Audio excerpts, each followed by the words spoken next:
Hi అందరికీ welcome back to my channel. So మేము present అయితే హిమవత్ గోపాలస్వామి గుడికి అయితే బయలుదేరామన్నమాట. సో నేను ఇంతకుముందు ప్రీవియస్ వీడియోస్లో నంజుండేశ్వర స్వామి గురించి దక్షిణ కాశీ అని చెప్పి చాలా వీడియోస్ అయితే నేను అప్లోడ్ చేశాను. సో దాని తర్వాత మేము వెళ్తున్న ప్లేస్ వచ్చి హిమవత్ గోపాలస్వామి బెట్ట అనమాట. బెట్ట అంటే కొండ అని అర్థం. సో హిమవత్ గోపాలస్వామి అంటే ఈ కొండ పైన వేణుగోపాలస్వామి వెలసిల్లాడనమాట.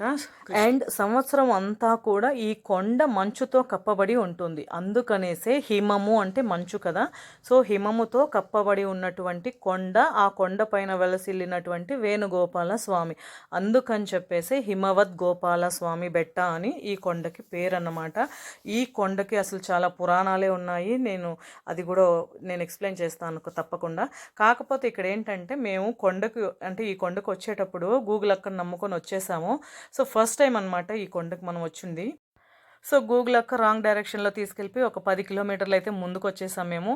సో ముందుకు వచ్చినా కూడా ఏం ప్రాబ్లం లేదు. ఎందుకంటే వచ్చినా కూడా అక్కడ ఒక సన్ఫ్లవర్ తోట ఉందన్నమాట. సన్ఫ్లవర్ అంటే పొద్దుతిరుగుడు అంటాం కదా, పొద్దుతిరుగుడు తోట.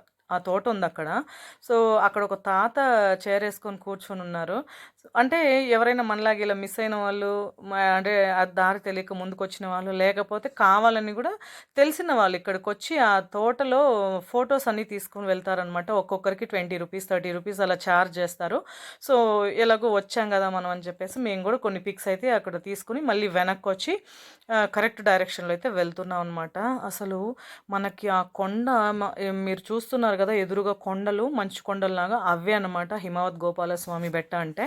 ఆ కొండపైకి మనం ఇప్పుడు వెళ్ళబోతున్నాం అనమాట. లొకేషన్ అయితే అసలు పిచ్చగా ఉంది. మా హస్బెండ్ అంటున్నారు స్వర్గానికి దారి లాగుందివే ఇది అనేసి. సో అంత అందంగా ఉంది. ఎందుకంటే ఇది చుట్టూ ఫారెస్ట్ అనమాట. బండీపుర ఫారెస్ట్ అని చెప్పేసి ఆ ఫారెస్ట్ సెంటర్లో ఉందన్నమాట ఈ. సో మనం ఎట్లా పడితే అట్లా తిరగడానికి కూడా లేదనమాట. ఎందుకంటే ఇక్కడ పులి సంరక్షిత ప్రదేశం అని చెప్పి అక్కడ రాశారు బోర్డులో. సో పులులు, వైల్డ్ ఎలిఫెంట్స్, ఇంకా అడవిలో ఉన్నటువంటి ఆల్మోస్ట్ అన్ని రకాల జంతువులు కూడా ఇక్కడ ఉంటాయంట. సో మన వెహికల్లు ఓన్లీ అక్కడ కొండ కింద వరకు మాత్రమే మన ప్రైవేట్ వెహికల్స్ అలౌ చేస్తారు. దాని లోపల నుంచి ఇంకా కర్ణాటక స్టేట్ ట్రాన్స్పోర్ట్ వాళ్ళవి బస్సులు ఉంటాయన్నమాట. సో గవర్నమెంట్ బస్సులు, ఆ బస్సులలో మాత్రమే మనం చూడడానికి అలౌడ్ అనమాట. సో అసలు ఎంత బాగుందంటే చుట్టూ కూడా చాలా బాగుంది. అసలు మేము ఆల్మోస్ట్ ఇక్కడ రీచ్ అయిపోయాము. ఇది ఎంట్రన్స్ అనమాట. ఇక్కడ వరకే మనకు అలౌడ్ ప్రైవేట్ వెహికల్స్కి. ఇంకా మన ఓన్ వెహికల్స్ అన్నీ అక్కడ పార్క్ చేసేసి ఇక్కడ వచ్చి టికెట్ తీసుకోవాలన్నమాట. 60-70 రూపీస్ అట్లా ఉంటుంది. సో టికెట్ తీసుకుని లోపలికి వెళ్ళి వెయిట్ చేస్తే 1 by 1 బస్సు వస్తాయి అన్నమాట. ఆ బస్సుల్లో మనము కొండపైకి తీసుకెళ్తారనమాట. ఎందుకంటే ఆ రోడ్ వచ్చి కొండపైకి ఉన్న రోడ్డు స్ట్రైట్గా ఉందన్నమాట. సో కొంచెం ఘాట్ సెక్షన్ ప్లస్ స్ట్రైట్, అలా ఎక్కువ కర్వ్స్ లాగా లేదు కానీ కొంచెం స్ట్రైట్గా ఉంది రోడ్డు. సో కొంచెం అది సేఫ్టీ కాదు, ఎలా పడితే అలా డ్రైవ్ చేసుకొని అలా వెళ్ళలేమని చెప్పేసి అక్కడ ప్రైవేట్ వెహికల్స్కి అస్సలు అలౌడ్ లేదన్నమాట. ఇక్కడ చూడండి గోపాలస్వామి బెట్ట వలయ బండీపుర పులి సంరక్షిత ప్రదేశం అని రాశారు.